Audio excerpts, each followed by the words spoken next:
bukan PPP. Di BCM itu sudah bukan PPP.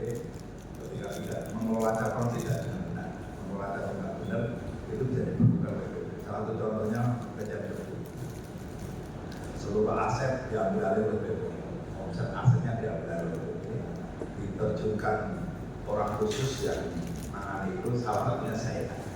Bisa ditugaskan PPP bukan karena pekerjaan, tapi untuk membenahi kembali BCM serta seluruh nama usahanya. Alhamdulillah sudah kita benahi dan ini mudah-mudahan menjadi muncak terakhir yang didampingi oleh BP. Mudah-mudahan terakhir sehingga nanti seluruh amal usaha rumah sakit ini kita serahkan kembali kepada BCM. Seperti itu. Dan pulang, saya tadi pagi agak kurang sehat karena hanya sekedar pulang saja, berasal dari Manado, Mari, Maraton, Binayu, Cepu, Bulak-balik dan sebagainya. Sehingga mungkin saya kurang istirahat. Itu ya sehat lagi. Nah, itu, terus tiba-tiba saya ke HP, ternyata pagi ini saya ada bukan bapak-bapak. Mudah-mudahan pertemuan ini disebut singkat ya, itu bisa bermanfaat bagi saya, bagi kami maupun bapak-bapak Indonesia. Karena waktu itu saya dalam waktu 1-2 saya datang ke Medan 2 kali. Yang pertama diundang PDN, pertemuan seluruh kabupaten. Ya. Terus kemudian kedua mau menghadiri rakerwin RTCN. Itu dalam waktu hanya 2 minggu saya balik lagi ke sana. Saya semangat ke sana karena yang pertama Medan atau Sumatera Utara punya potensi yang luar biasa di Sumatera. Kemudian yang kedua akan jadi tuan rumah, sehingga masih punya waktu 3 tahun untuk persiapan menerima tamu-tamu dan peserta utama pengembira peninjau dari seluruh Indonesia. Maka saya selaku ketua LPCPN harus ikut memikirkan itu dari Jogja dan sering ke sana agar ranting-ranting nanti pas utama, masjid-masjid nanti pas utama itu sudah menjadi tempat yang menginspirasi banyak ranting yang hidup cabang itu, dan masjid-masjid di Kota Medan, Masjid Muhammadiyah juga harus siap menerima mereka. Bisa nanti pulang dicontoh, menjadi contoh. Nah, terima kasih. Yang Tunjung Sari akan mengirim peserta Akademi Marbot ya. Ya Mas Edi ya. Yang dari Medan dari utusan mana?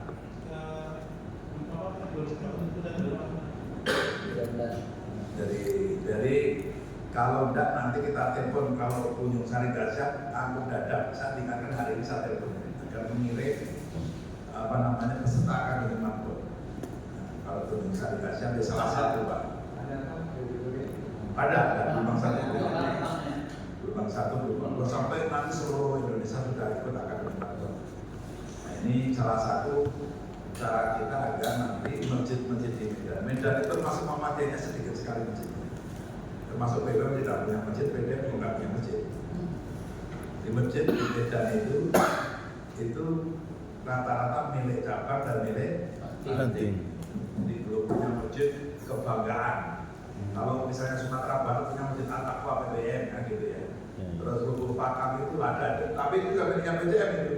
Miliknya Lubuk Pakam, jadi sedang ya. Karena bukan miliknya PDM, kan miliknya PDM. Tidak apa-apa, tidak penting miliknya siapa, tapi yang penting di Medan nanti harus ada masjid yang menjadi percontohan. Kalau bisa minimal kami Dadap dan Tunjung Sari perlu Lubuk Pakam, dia ada 3 menjadi percontohan. Yang ini wajib ikut Akademi Marbot. Yang di Lubuk Pakam juga saya beritahu kamu Dadap, ya, mudah-mudahan nanti salah satu dari 3 itu bergembira nanti untuk ikut Akademi Marbot Masjid Muhammadiyah.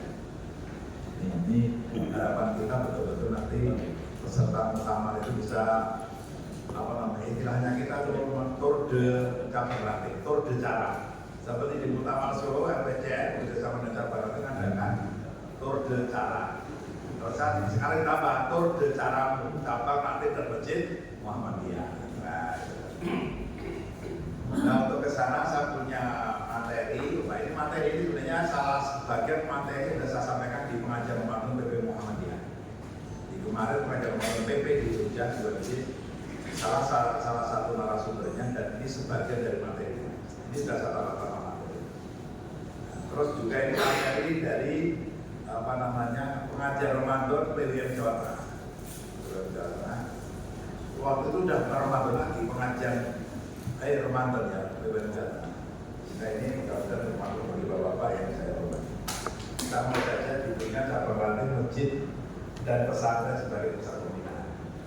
Pesantren tidak menjadi tanggung jawab langsung LPJM, tetapi bapak terbukti di cabang ranting yang punya pesantren itu problem masjid, problem dai itu terselesaikan. Tapi bagi cabang atau PDM yang nggak punya pesantren Muhammadiyah, biasanya kekurangan dai, masjid-masjid juga nggak dikelola dengan baik.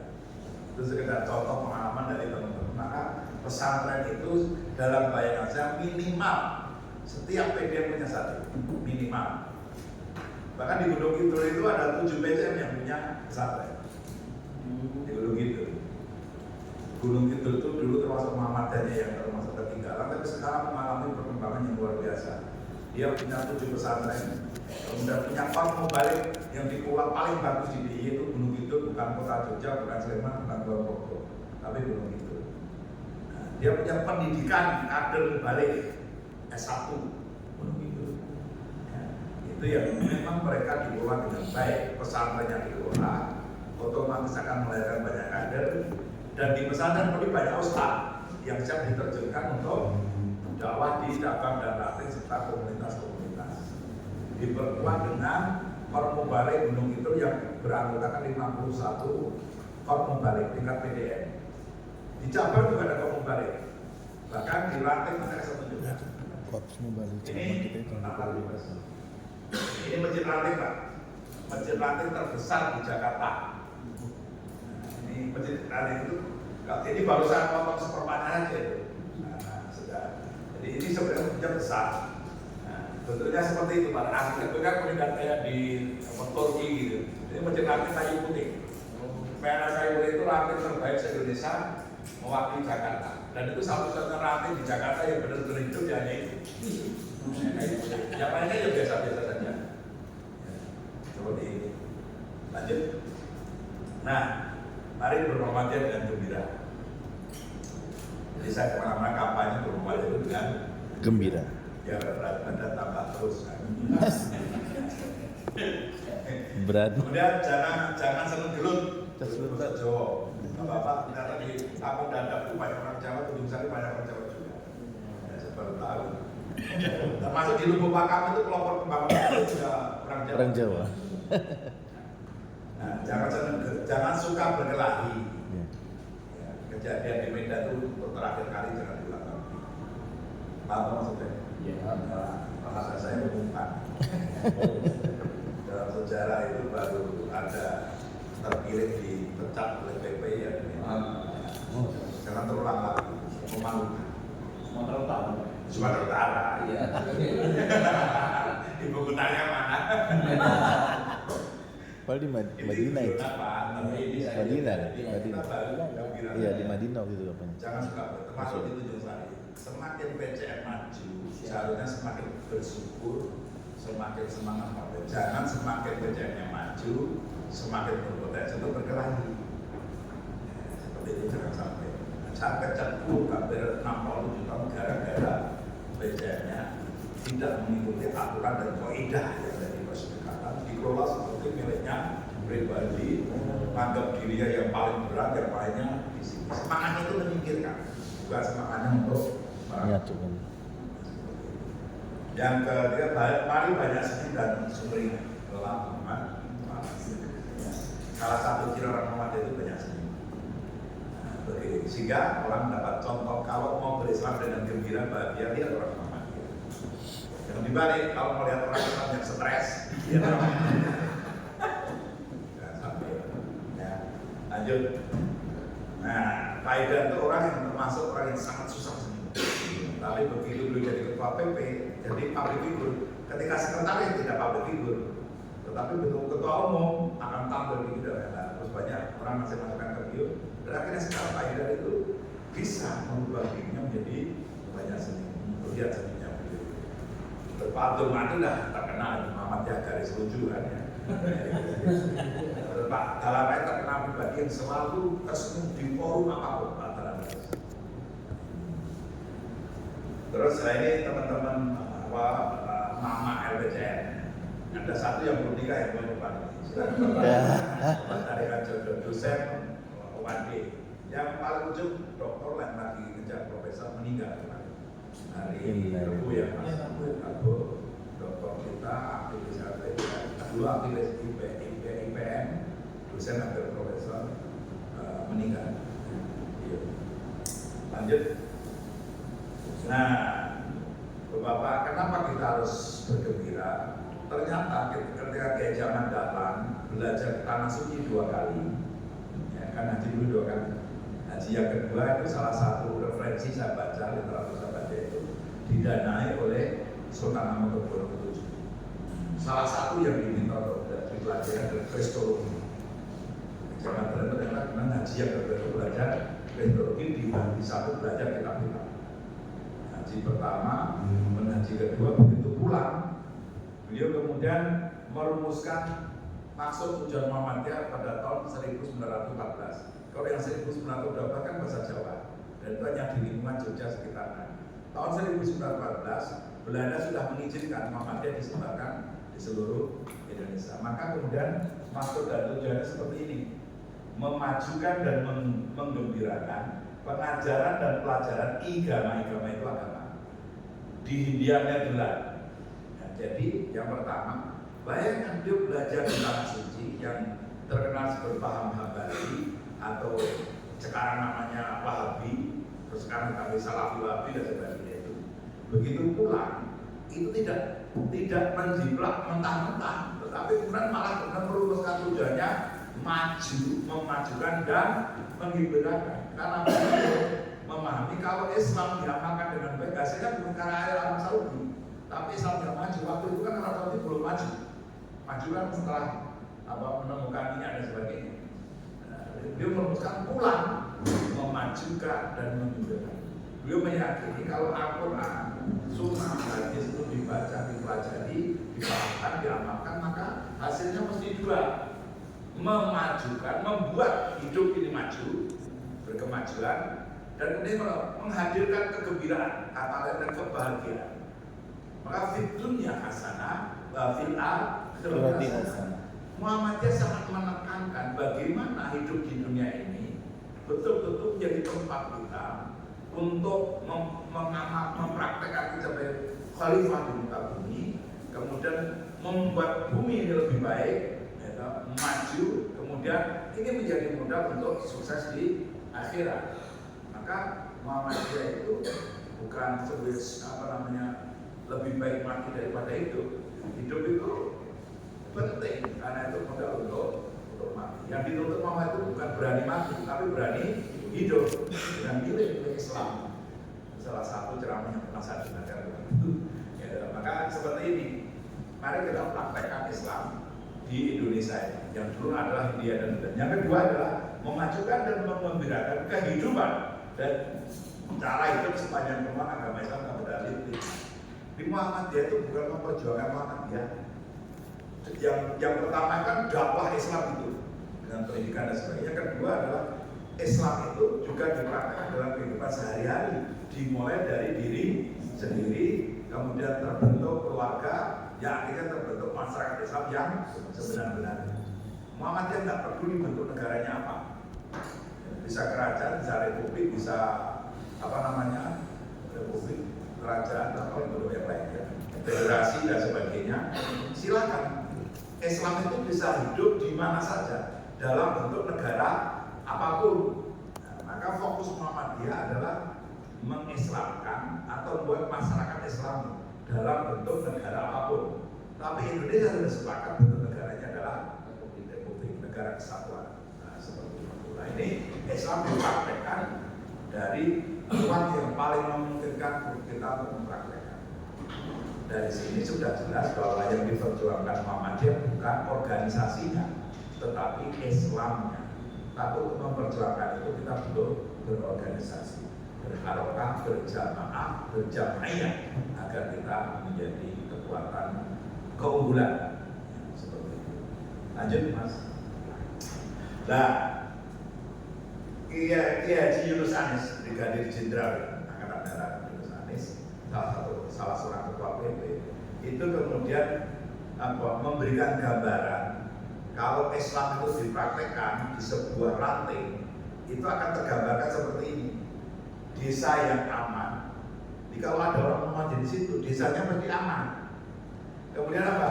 Masjid dan manggarnya, manggar itu musola, itu bersih lagi besar. Ini Masjid Muhammadiyah itu adalah bersih lagi besar. Kemudian pengajian yang teratur, punya pengajian rutin, minimal seminggu sekali misalnya seperti itu. Kemudian penduduk situ selalu membicarakan keislaman dan kebaikan. Jadi kalau kumpul-kumpul yang dibicarakan yang baik, politik yang baik, bukan politik suap menyuap, bukan politik yang macam-macam lah ya. Bapak, kemudian di situ dipastikan situasi seperti itu adalah gerombolan Muhammad. Dulu nama ranting itu dijuluki gerombolan penagrut juga pernah. Gerombolan itu istilah yang baik, menjadi berubah ketika ada kasus gerombolan ini, gerombolan Kalau Superior, DTI, terus apalah di Manado ada apa itu dan sebagainya. Gerombolan jadi negatif.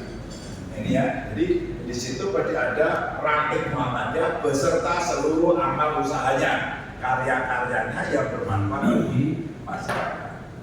Gambaran ranting yang digambarkan oleh Brigadir Jenderal Angkatan Darat Yunus Anis. Lanjut Mas.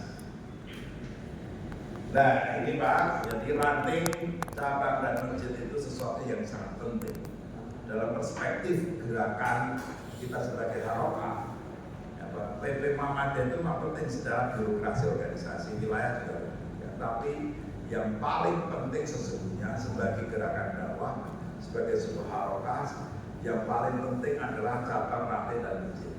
Kalau cabang, ranting dan masjid mati, meskipun Muhammadiyah gedungnya di PP hebat, PDM hebat, kemudian PDM hebat, tapi kalau ranting cabangnya mati, pada dasarnya Muhammadiyah telah mati sebagai sebuah gerakan dakwah yang langsung berhubungan dengan masyarakat.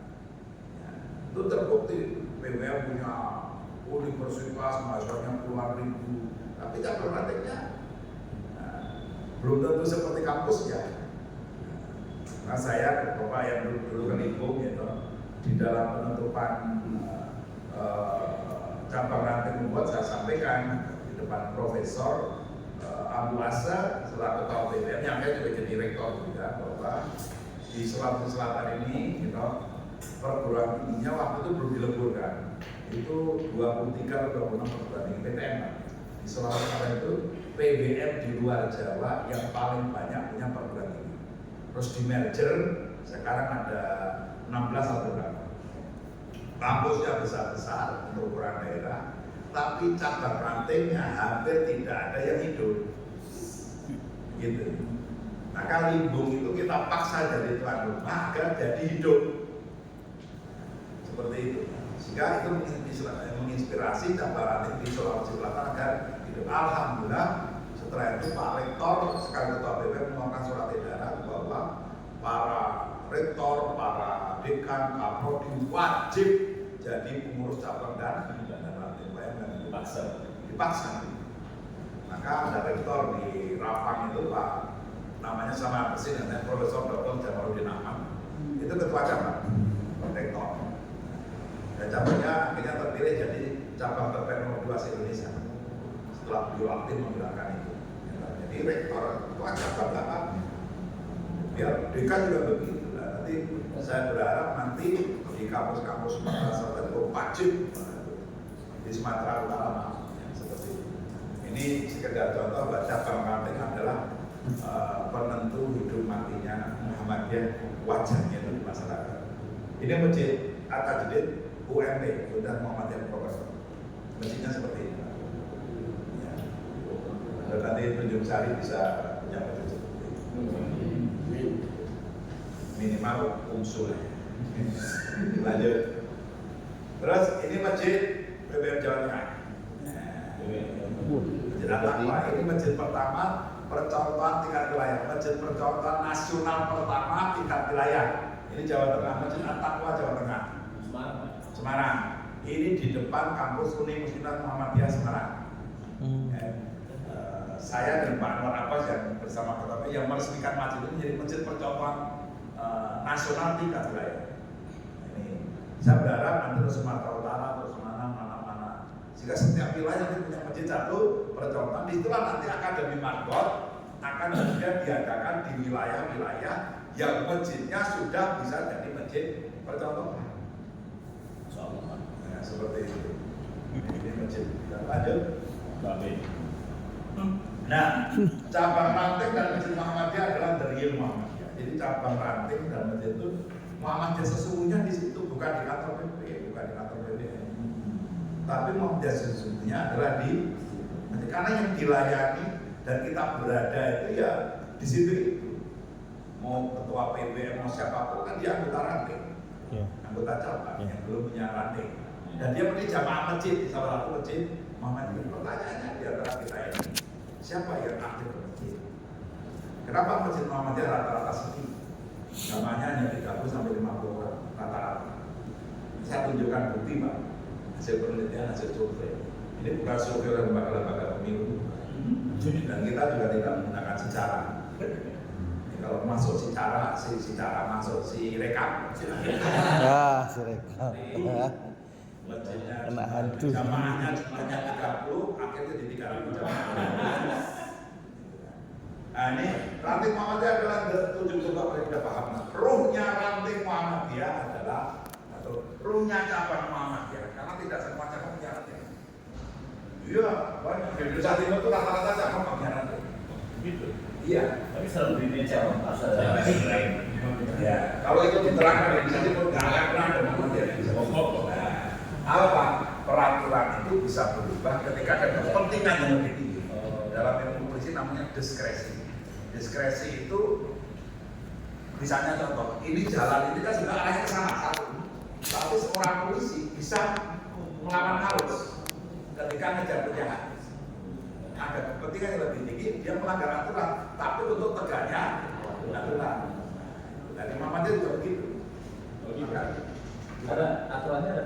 Aturannya nggak ada, tapi aturannya di pasal 18. PP itu punya kewenangan mutlak untuk aturan yang ketika sudah berbeda dengan aturan. Kayak di PCM Cepu ini, Pak. PCM Cepu contohkan ya Pak ya. PCM-nya diperlukan oleh PP. Gitu.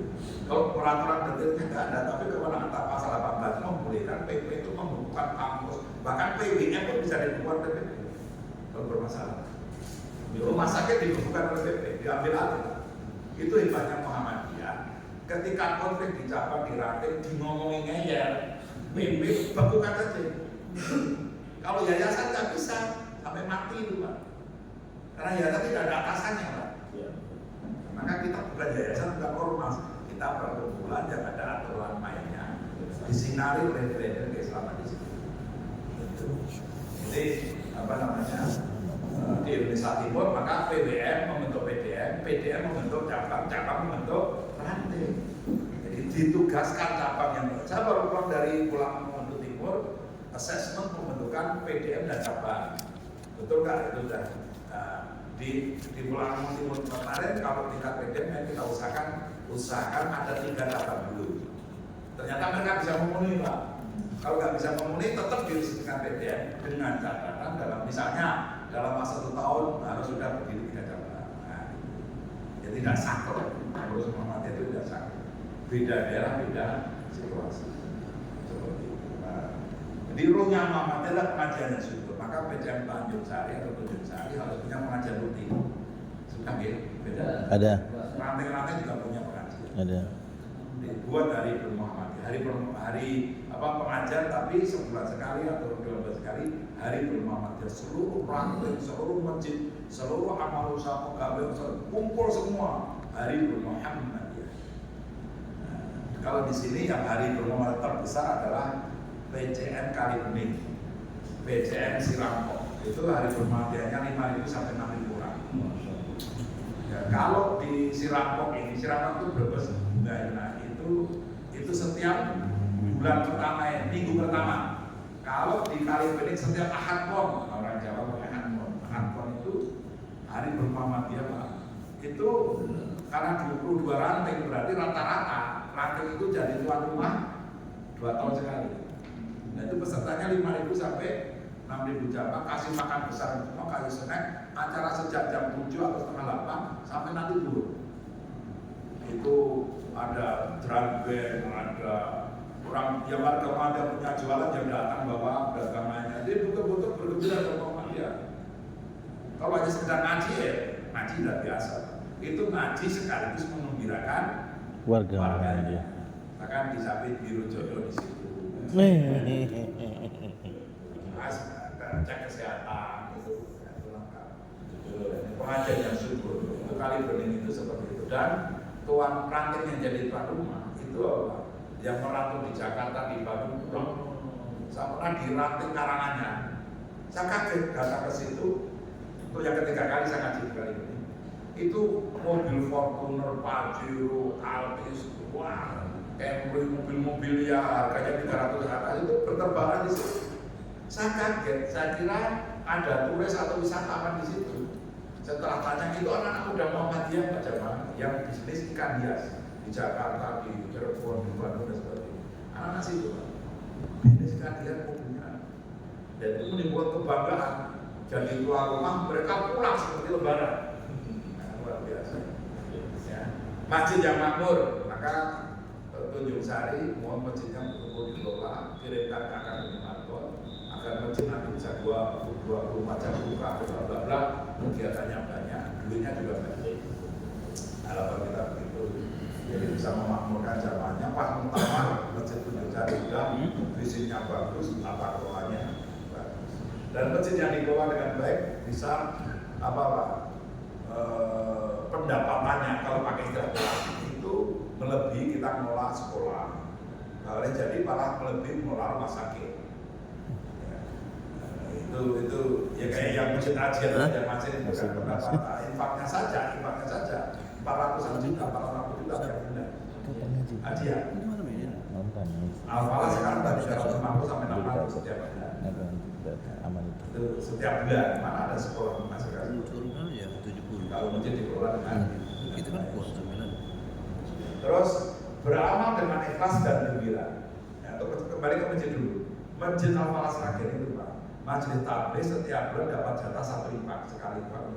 Itu bisa mengumpulkan uang ratusan juta dan itu untuk mensupport dakwahnya para mubalik Muhammadiyah. Tinggal absen berapa kali, semua transportasi dan sebagainya itu diberikan pada para mubalik itu. Dari tempat pengajian akan kami saja. Kebetulan ketua majelis tablighnya sekaligus imam masjid di Al-Falah. Itu luar biasa. Jadi para mubalik, para dai yang pilih cabang ranting itu nggak pusing lagi. Kemudian gemar berinfak, zakat, sedekah dan berwakaf. Ini yang saya kira Tunjung Sari bisa seperti itu, Kampung Dada, kemudian Sunggal itu karena semangat infak, zakat, sedekah dan wakafnya pasti. Ya. Jadi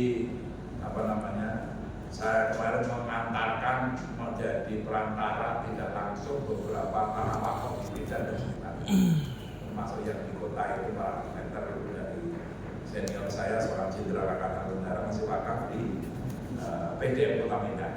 Tadinya PDM hampir menolak, saya mentawarkan ke unsur PDM akhirnya menerima. Untuk kemarin kan baru lagi terima wakaf 7,8 hektar. Akan ada lagi 1, sekian hektar lagi. Nah, itu nanti bisa dimanfaatkan bersama. Nah, karena wakaf selama masih ada itu Muhammadiyah akan itu. Yang kelima adalah rapat politik yang dapat diselenggarakan dengan baik, ada tindak lanjut dan evaluasi. PCM ini Tunjung Sari sebulan berapa kali rapat? Seminggu minimal sekali. Minimal setiap minggu. Hasil rakernas kan begitu. Minimal 2 minggu, yang paling baik setiap pekan sekali atau setiap seminggu sekali. Lebih dari itu lebih baik. Karena kabinet yang maju nggak ada rapatnya sebulan sekali, minimal 1 minggu sekali. Nah, dan ada tindak lanjut. Lanjut. Nah ini Pak, ini pengajian ranting ahad pagi ranting karena sebuah ranting kalau ngaji hampir 2000, kadang-kadang lebih dari 2000 jamaah ranting. Kenapa bisa gitu? Karena ranting ini punya Korp Mubalik Muhammadiyah, KMM, Korp Mubalik Muhammadiyah, dipimpin oleh seorang direktur. Jadi ranting punya Korp Mubalik. Korp Mubalik di ranting itu tidak wajib, Pak. Yang wajib adalah cabang atas. Tapi karena ranting ini memahami butuh, mendesak mubalik-mubalik yang siap terjun kapan saja, maka ranting ini membentuk Korp Mubalik ranting. Boleh. Terdiri dari 16 ustadz dai Muhammadiyah yang membina diri setiap pekan sekali dan terjun ke ranting-ranting, ke musola, ke jamaah ibu dan sebagainya, bisa seminggu 4 kali, bisa seminggu 5 kali. Maka yang dulu pengajian ranting ini hanya 50, 60 dan sebagainya, karena 16 mubalik ini aktif membina jamaah, akhirnya apa? Jamaah-jamaah dihadirkan dalam hari Nur Muhammadiyah. Ya, itu kemudian terkeluar rata-rata 2000 jamaah. Pagi di kalau siang nggak panas. Yang di bawah ini adalah ranting logan dari 1.500 sampai 2.000 jamaah setiap Sabtu pagi. Dua-duanya itu di Gunung Kidul. Pada Gunung Kidul, Korp Mubalik. Nah, di Tunjung Sari juga harus ada Korp Mubalik. Wajib hukumnya kalau dapat. Jadi didata anak muda yang bisa tabligh, yang bisa ceramah, yang misalnya ibu-ibu berapa gabungkan dalam Korp Mubalik, terjadwal tidak ada satupun jamaah yang tidak ditanggung oleh Mubalik Muhammadiyah. Wajib Korp Mubalik dekat cabang itu hukumnya wajib, PDM wajib, PP wajib, PP wajib. Nah, saya salah satu anggota Korp Mubalik Muhammadiyah, PP Muhammadiyah. Nah, seperti itu. Wajib. Lanjut. Nah ini tadi Masjid Muhammadiyah yang makmur dan memakmurkan menjadi bukti utama Muhammadiyah sebagai gerakan dakwah dan melayani umat. Kalau masjidnya makmur, Pak, umat berbagai paham itu bisa datang di masjid kita. Kayak di Al-Falah Seragen itu yang datang dan sholat tidak hanya warga Muhammadiyah, karena tertarik karena masjidnya bersih. Oh di sana imamnya bagus. Oh di sana setiap pagi ada sarapan. Oh di sana terkenal.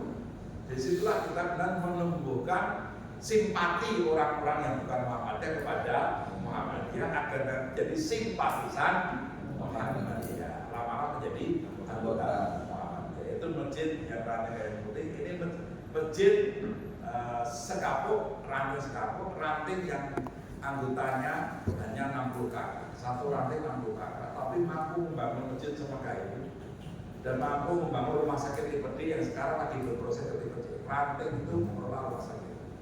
Meskipun perizinannya harus cabang, karena nanti nggak bisa langsung perizinan yang minimal kalau rumah sakit harus cabang, tapi pengelolanya adalah ranting.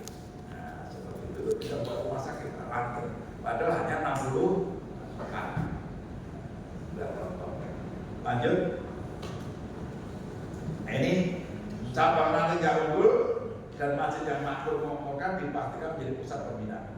Akhirnya Bapak, orang-orang yang belum meragukan Muhammadiyah, tidak simpati pada Muhammadiyah karena dia punya amal usaha yang bagus di ranting itu, masjid yang bagus, akhirnya banyak menghadirkan orang-orang yang bersimpati pada Muhammadiyah. Kalau yang salah dalam ranting Gunung Pring, Bapak tahu semua.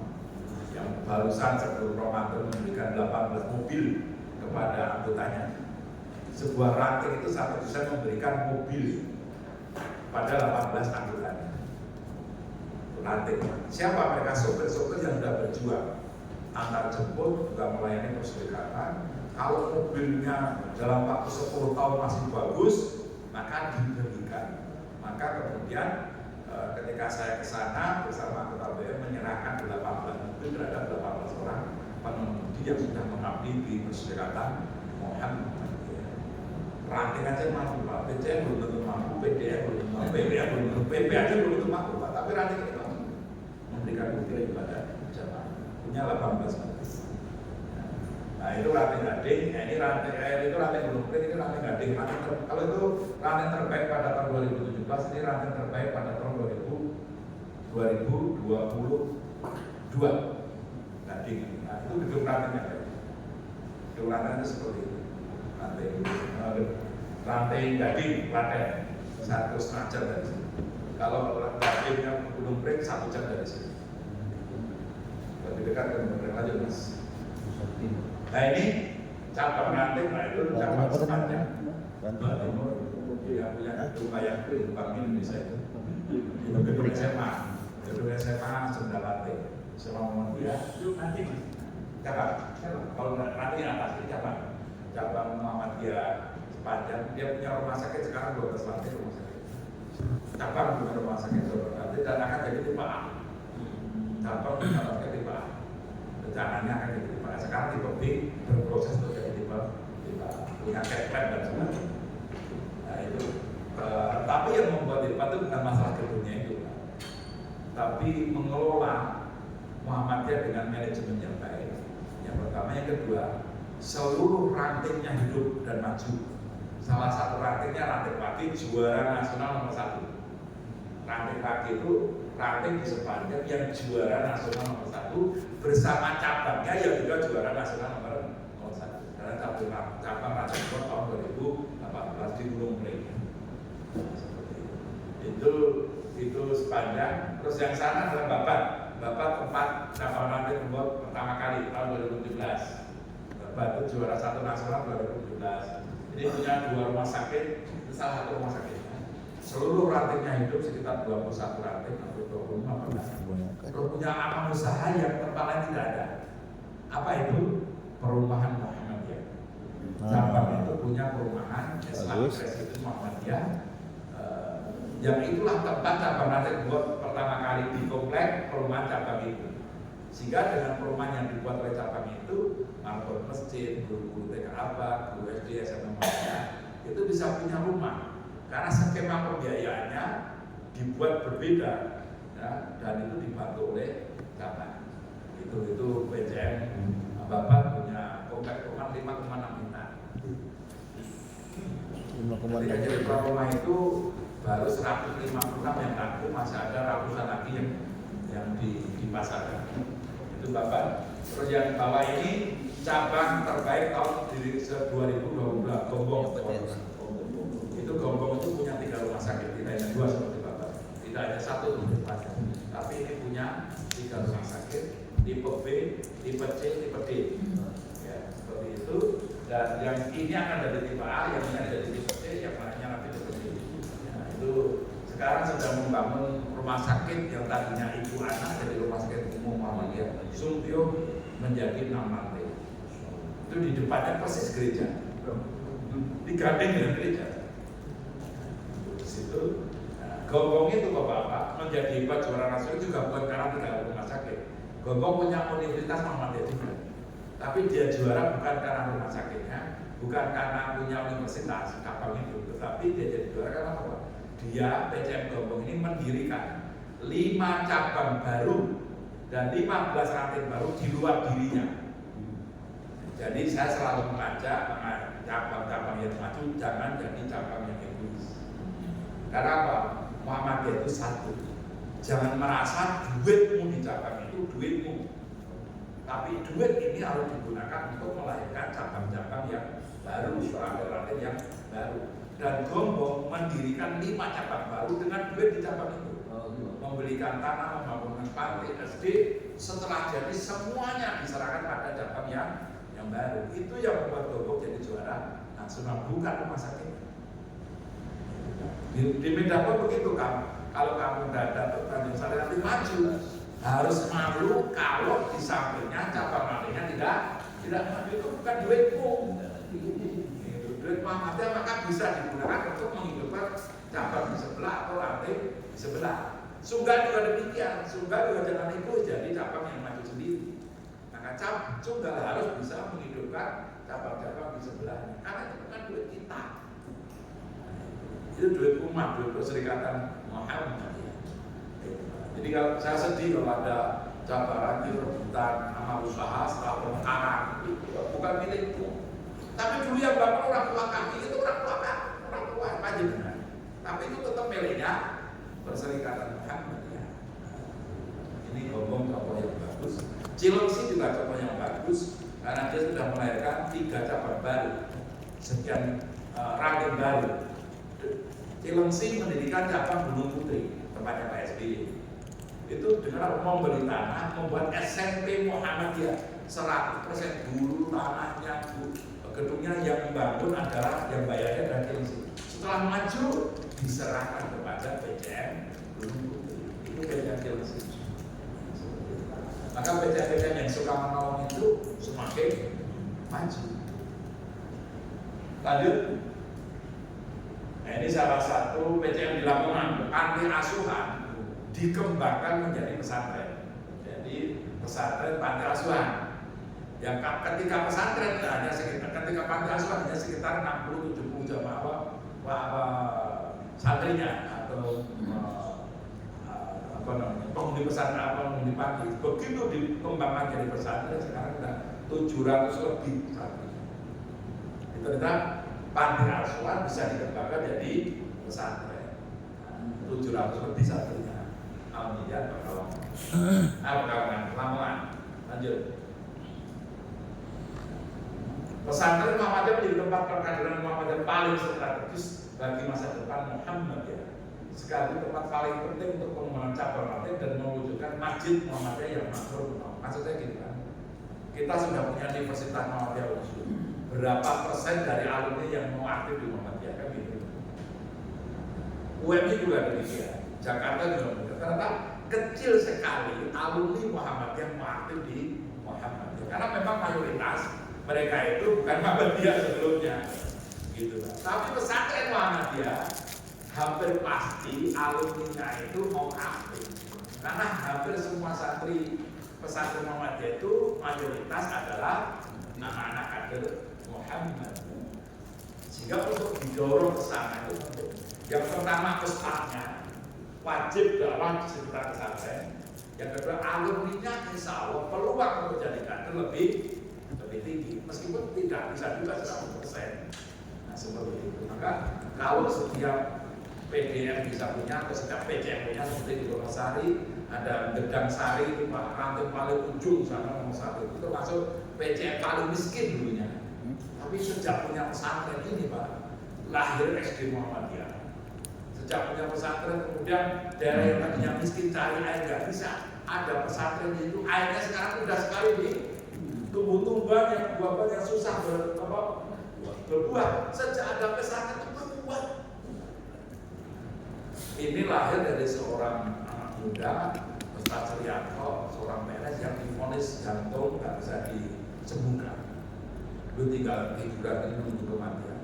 Tapi berdoa pada Allah agar kalau meninggal terbaik Allah wafatkan kami dalam kondisi yang husnul. Tapi kalau mau beri kesempatan hidup, maka hidupku akan saya curahkan, saya hibahkan hidupku untuk Islam dalam persaudaraan Muhammadiyah. Tanahnya dibangun pesantren sekian kota, anak-anak kalangan preman dibangun situ, 12 orang tidak, sekarang sudah 300 santrinya. Pesan MBS Al-Mut Takin Indonesia. Sejak itu BCM-nya semakin tumbuh, berkembang, punya analisa ekonomi dan sebagainya. Ini penting pesantren cabang kalau mampu. Lanjut.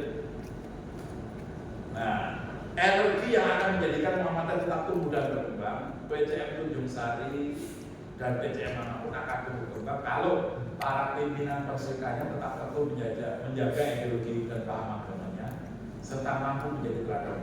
Sekarang ini kita banyak terpapar oleh Salafi Wahabi, sedih juga di isu nasional, sehingga LPCM terpaksa menerbitkan buku Titik Beda Salafi dan Muhammadiyah Perspektif Fikih. Biar warga Muhammadiyah sadar banyak paham-paham ini yang kita berbeda dengan Salafi. Ada yang sampai itu satu hal yang sangat prinsip. Misalnya Salafi mengharapkan organisasi, berarti kita semua itu masuk neraka. Kalau paham, lebih ya makin aktif makin masuk neraka. Iya, itu menurut keyakinan dan paham mereka karena berorganisasi itu bid'ah, asobiyah, firqah. Itu dijelaskan di buku itu. Terus kemudian hisab itu bid'ah. Itu kan ibadah kita nggak sah semua. Itu kan sesuatu yang berbahaya, paham yang sangat berbahaya terhadap sesama muslim. Maka ketika dia sudah tidak tahan diri mengkafirkan ulama-ulama Muhammadiyah yang tidak sepaham dengan dirinya, termasuk dalam pemahaman soal masalah musik. Sudah aku aja muter-muter. Kalau datang kiamat itu adalah tandanya musik berbeda-beda. Selalu tidak pernah mau menghargai orang lain yang berbeda. Itu kita banyak terpapar cabang sampai, maka LPDM menampilkan buku itu agar kita paham. Jangan diberi kesempatan lagi teman-teman Salafi lagi untuk jadi khotib kembali di masjid Muhammadiyah. Karena kalau nanti banyak mereka panggilan tidak bisa berbuat apa-apa. Maka adakan khotib kembali di siapa itu. Kita kan tidak pernah anti mereka. Mereka sendiri yang membuat kita kurang menghargai mereka. Kurang apa selama ini kita menghargai mereka. Tapi kemudian dalam bahasa sederhananya tamu merugikan dan merusak tuan rumah. Yang kurang berada di situ.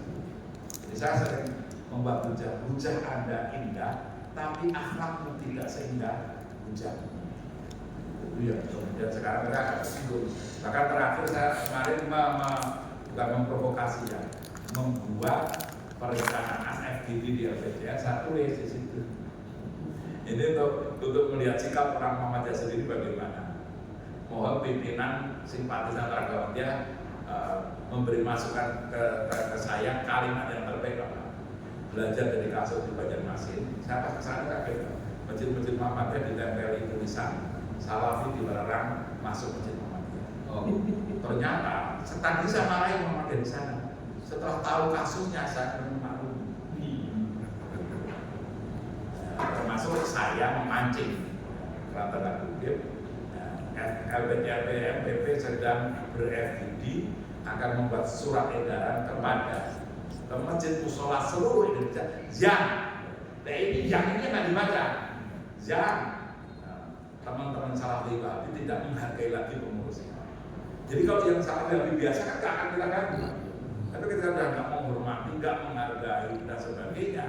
Inilah yang kita akan tempel di masjid itu sebuah tulisan Salafi dilarang masuk masjid Muhammadiyah. Ribut selalu, ribut ya. Tokoh-tokoh ada bagus di berhasil ini. Latihan kita berhasil untuk menyadarkan kaum Muhammadiyah agar sadar masjid itu selama ini itu bisa hilang. Dan juga masih masukan teman-teman Salafi, masjid itu ada pengelolanya, ada pemiliknya. Mereka selalu berdalil masjid itu rumah Allah, milik Allah. Kalau begitu silakan Anda buat masjid. Nanti saya akan bawa di situ dalam termasuknya itu praktek Muhammadiyah, mengajar Muhammadiyah itu boleh nggak? Nanti nggak boleh.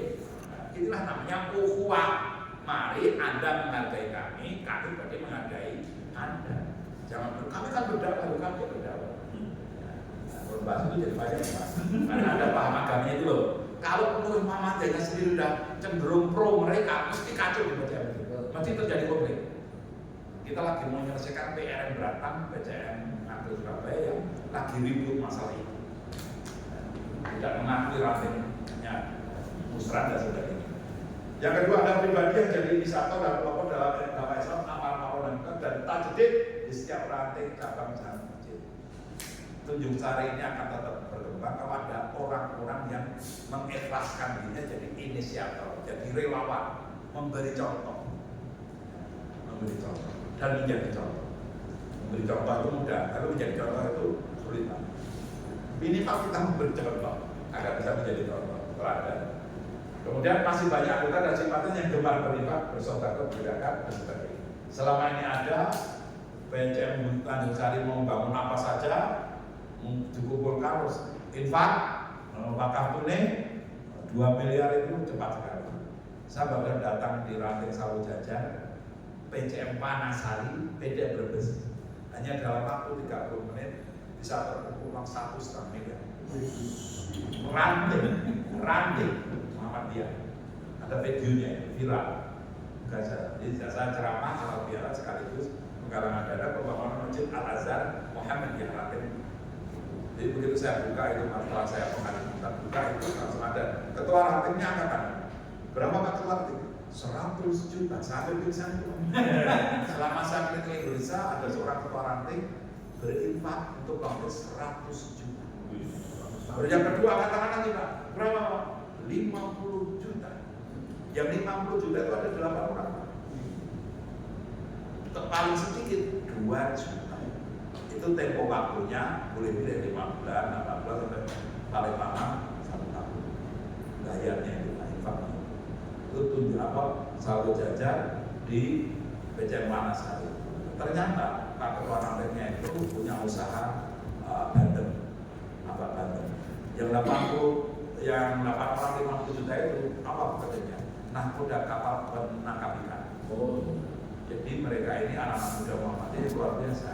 Mereka kalau melaut itu kan 2 bulan 3 bulan. Kalau dapat ikannya banyak itu 150 juta. Kalau ikannya sedang 100 juta, paling sedikit 50 juta. Maka mereka menginfakkan sepertiga dari pendapatannya 50 juta. Terus anjuran Rasulullah SAW. Itu nah selama ini masih ada praktik cabang itu mungkin bisa. Terus kemudian perkaderan berlangsung di keluarga Muhammadiyah. Jadi saya tidak menekankan perkaderan formal, silakan yang formal itu penting sekali dan wajib karena kita organisasi. Tapi yang lebih penting Bapak, perkaderan keluarga kita. Banyak orang sudah dikader lewat perkaderan formal, yang nggak aktif di Muhammadiyah. Keluarganya itu dia. Maka Muhammadiyah itu akan tumbuh berkembang kalau setiap keluarga berfungsi sebagai keluarga kader dan keluarga dakwah. Nah, tapi katanya masing-masing putranya berapa? Setelah Muhammadiyah enggak, kemudian diajarkan.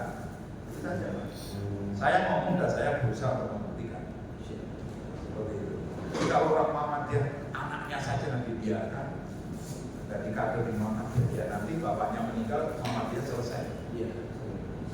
Saya meminta pada Bapak, ayo kita buktikan dari 9 orang. Dia tadi ajak istrimu dan anak-anakmu. Kalau masih dalam bahasa adik saya, ini adik saya beneran yang anak adik itu, putranya adik saya. Ketua PBM-nya putranya adik saya. Jadi kami masih bersaudara. Kami saling mengingatkan. Evan Ahmad juga akan mengajak anak-anak. Saya juga begitu. Karena bagaimana bisa menghantarkan lewat Muhammadiyah itu ke pintu gerbang Jannatul kalau kita tidak mengajak anak istri. Ini yang sekarang dilupakan oleh banyak orang. Pak Dawatra itu di forum kita sampai cerita 3 kali. Saya minum di PP Muhammad. Sering, ini cerita pada mereka akan jadi pengajar semua. Setiap sholat subuh saya berusaha jamaah di pendekatan dari Muhammad. Ternyata yang jamaah hanya sekitar 5-6 orang. Itu cleaning service, satpam. Pada gedung PP itu tidur anak-anak pemuda Muhammadiyah tingkat besar. Tidur anak-anak Yemen tingkat besar. Tidur anak-anak IPM tingkat besar. Tidak ada satu pun yang saudara. Begitu selesai sholat, dia pilih anak-anak pemuda IPM yang tidur semua. Tidak sholat subuh. Tak suatu punya jam 7 ini Pak saya kalau ceritanya ingin menangis. Kalau anak-anak tingkat di PP saja sholat subuh, bagaimana mengatakan kami? Maka kalau terjadi money politik dalam musuh BUMN itu wajar. Siapa orangnya salah satunya? Ya aktivis pemuda. Nanti kalau ranting-ranting itu tahu Pak, saya pilih Indonesia, mari kita Muhammadiyah dengan benar, mari kita bersih, begitu tahu calon-calon pimpinan Muhammadiyah itu, mari semua ke Salafi, ke FPA semuanya Muhammadiyah. Ini yang saya mohon, mari Pak sekarang kita bersungguh-sungguh.